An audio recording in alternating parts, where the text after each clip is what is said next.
Hello everyone, my name is Mohit Verma and I am student of BA IAPS. Currently, I am pursuing BCA plus MCA integrated course. Today, in this presentation, I am going to teach you what are relations, pictorial representation and domain and range. So, our first topic is what are relations. In mathematics, a relation is a set of ordered pair that relates from two different sets. It establishes a connection or association between the elements of the set. Relations can be represented using tables, graphs, mappings or equations. Significance of relations in mathematics.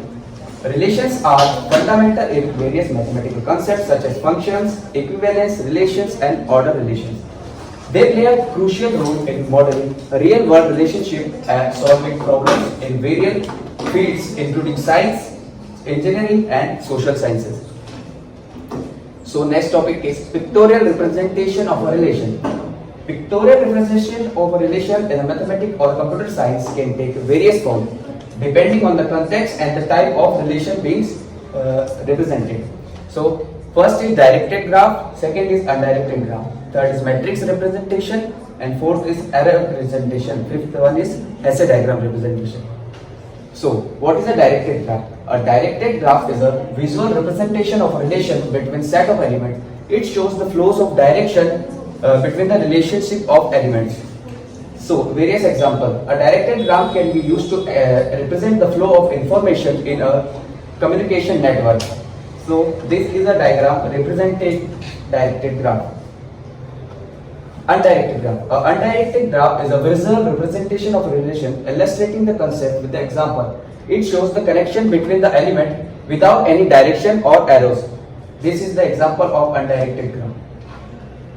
Now, array representation of a relation. In arrow representation of a relation, each row represents a relation between two elements.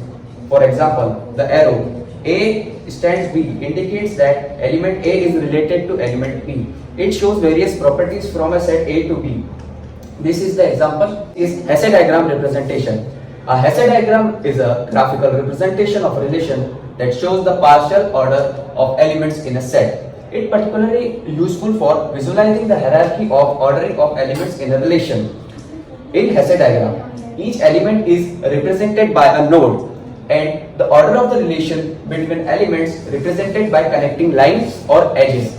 The direction of the edges indicates the direction of ordering. Hesse diagrams are commonly used in various fields such as mathematics, computer science and decision analytics to represent and analyze various relations, especially partial order or poset and lattices. In this example, you can see how Hesse diagrams are formed. Now, the next topic is domain and range. So basically, it's defining us in a relation. Domain refers to the set of all possible input values or x coordinates, and the range, on the other hand, refers to the set of all possible values or y coordinates. So what are its significance? Why are we going to learn about domain and range? Understanding the domain and range of a relation help us identify the possible inputs and outputs of a relation.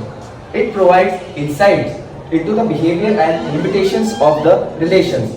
Domain and range are essential for determining the scope and the applicability of a set. This is the domain, set of input values, and this is a range, set of output values or y coordinates. Example of domain and range. Relation, student grades. Domain, set of all students. Range, set of all possible grades A, B, C, D, F. A relation between employee salaries. Domain, a set of all the employees, and range, set of all possible salaries. Thanks for watching this presentation.